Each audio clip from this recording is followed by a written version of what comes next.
നാം അനുഭവിക്കാത്ത ജീവിതം എന്നും നമുക്കൊരു കെട്ടുകഥ മാത്രമാണ്. ആടുജീവിതം എന്ന പുസ്തകത്തിൻ്റെ പുറംചട്ടയിലെ വാചകങ്ങളാണിത്.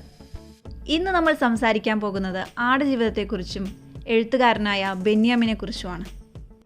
അപ്പോൾ വീഡിയോയിലോട്ട് പോകുന്നതിന് മുന്നായി നിങ്ങൾ എൻ്റെ ചാനൽ ആദ്യമായിട്ട് കാണുന്നെങ്കിൽ സബ്സ്ക്രൈബ് ചെയ്തൊന്ന് സപ്പോർട്ട് ചെയ്യുക. താഴെ കാണുന്ന ബെൽ ബട്ടൺ കൂടി എനേബിൾ ചെയ്താൽ ഞാൻ അപ്ലോഡ് ചെയ്യുന്ന വീഡിയോസ് നിങ്ങൾക്ക് നോട്ടിഫിക്കേഷനായി വരുന്നതായിരിക്കും.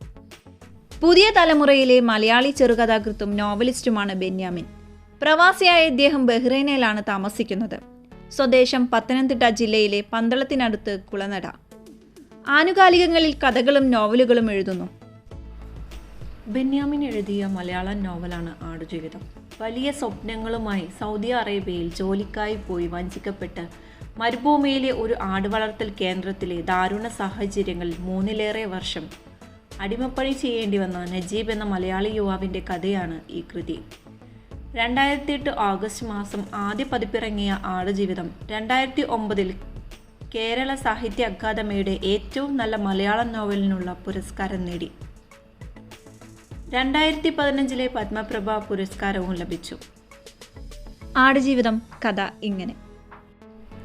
കേരളത്തിൽ ഒരു മണൽവാരൽ തൊഴിലാളിയായി ജോലി ചെയ്തിരുന്ന നജീബ് ഒരു സുഹൃത്തിൻ്റെ ബന്ധുവഴി കിട്ടിയ തൊഴിൽ വിസയിലാണ് സൗദി അറേബ്യയിലേക്ക് പോയത്.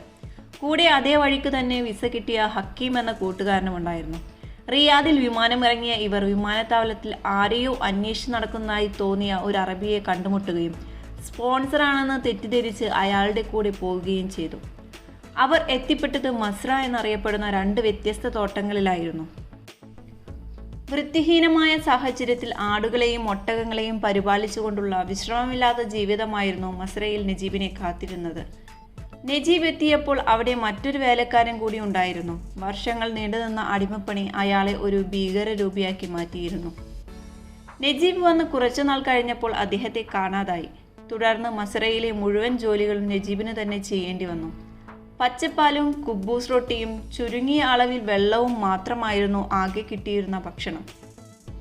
താമസിക്കാൻ മുറിയോ കിടക്കയോ വസ്ത്രമോ കുളിക്കുന്നതിനോ മറ്റെന്തെങ്കിലും തരത്തിലുള്ള ശുചിത്വ പാലനത്തിനോ ഉള്ള സാഹചര്യമോ ഉണ്ടായിരുന്നില്ല.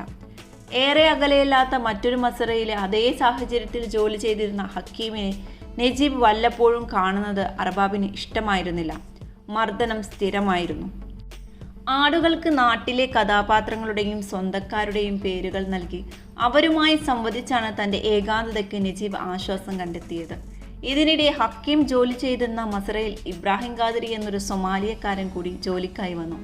ഒളിച്ചോടാനുള്ള അവസരം പാർത്തിരുന്ന ഹക്കീമും ഖാദരിയും നജീബും മസ്രയിലെ മുതലാളിമാർ അവരിൽ ഒരാളുടെ മകളുടെ വിവാഹത്തിന് പോയ അവസരം ഉപയോഗിച്ച് ഒളിച്ചോടി. മരുഭൂമിയിലൂടെ ദിവസങ്ങൾ നീണ്ടുനിന്ന പാലായനത്തിൽ ദിശ നഷ്ടപ്പെട്ട അവർ ദാഹവും വിശപ്പും കൊണ്ട് വലഞ്ഞു. യാത്രക്കിടയിൽ ദാഹം സഹിക്കാതെ ഹക്കീം മരിച്ചു. പിന്നെയും പാലായനം തുടർന്ന ഖാദരിയും നജീബും ഒടുവിൽ മരുപ്പച്ച കണ്ടെത്തി. അവിടെ ദാഹം തീർത്ത് കുറച്ചു ദിവസം തങ്ങിയ ശേഷം അവർ വീണ്ടും യാത്ര തുടർന്നു. ഒടുവിൽ നജീബ് ഒരു ഹൈവേയിൽ എത്തുമ്പോഴേക്ക് ഖാദരിയെ കാണാതായിരുന്നു. അവിടെ നിന്നും ഒരു അറബി അയാളെ തൻ്റെ കാറിൽ കയറ്റി അടുത്ത പട്ടണമായ റിയാദിലെ ബദ്ഹയിൽ എത്തിച്ചു. ബദ്ഹയിൽ എത്തിയ നജീബ് കുഞ്ഞിക്കയുടെ ദീർഘനാളത്തെ പരിചരണത്തിനൊടുവിൽ മനുഷ്യരൂപവും ആരോഗ്യവും വീണ്ടെടുത്തു. നാട്ടിലേക്ക് മടങ്ങാൻ വേണ്ടി പോലീസിൽ പിടികൊടുത്തു. ഷുമേസി ജയിലിൽ ഏതാനും മാസങ്ങൾക്ക് ശേഷം നജീബിൻ്റെ അറബി ജയിലിൽ വന്ന് നജീബിനെ തിരിച്ചറിഞ്ഞെങ്കിലും തിരിച്ചു കൊണ്ടുപോയില്ല. കാരണം നജീബ് അദ്ദേഹത്തിൻ്റെ വിസയിലുള്ള ആളായിരുന്നില്ല. തുടർന്ന് ഇന്ത്യൻ എംബസി നൽകിയ ഔട്ട്പാസ് മുഖേന നജീബ് നാട്ടിലേക്ക് തിരിച്ചെത്തുന്നു.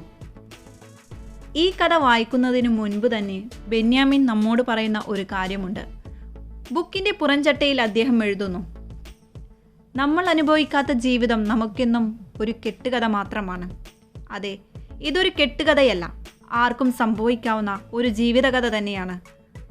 കാരണം മരുഭൂമിയിലെ സുഖസൗകര്യങ്ങളിൽ ജീവിക്കുന്നവരെ മാത്രം കാണുന്ന നമുക്ക് ഇതൊരു കെട്ടുകഥയായി തോന്നിയേക്കാം. അതുകൊണ്ട് വായിക്കുന്നവർക്കുള്ള ഒരു മുന്നറിയിപ്പ് കൂടിയാണിത്. ലക്ഷക്കണക്കിന് മലയാളികൾ ഗൾഫിൽ ജീവിക്കുന്നു. ലക്ഷങ്ങൾ ജീവിച്ച് തിരിച്ചു പോയിരിക്കുന്നു. ഇതിൽ എത്ര പേർ മരുഭൂമിയുടെ തീഷ്ണത സത്യമായും അനുഭവിച്ചിട്ടുണ്ട്? ആ തീഷ്ണത തൊട്ടറിഞ്ഞ അഥവാ മണൽപ്പരപ്പിലെ ജീവിതം ചുട്ടുപൊള്ളിച്ച നജീബ് എന്നയാളുടെ അനുഭവമാണ് ആടുജീവിതത്തിന് പ്രേരണയായത്.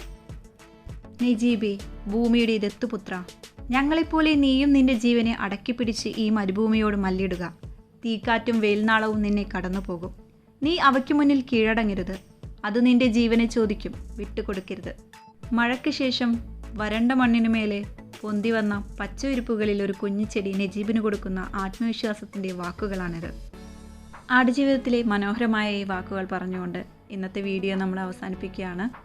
അപ്പോൾ ഇന്നത്തെ വീഡിയോ എല്ലാവർക്കും ഇഷ്ടപ്പെട്ടു എന്ന് വിചാരിക്കുന്നു. ഇഷ്ടപ്പെട്ടാൽ ലൈക്ക് ചെയ്യാനും നിങ്ങളുടെ അഭിപ്രായങ്ങൾ കമൻറ്റ് ചെയ്യാനും മറക്കരുത്. ഇനി ഇതുപോലുള്ള നല്ല നല്ല വീഡിയോസായിട്ട് നമുക്ക് വീണ്ടും കാണാം. താങ്ക്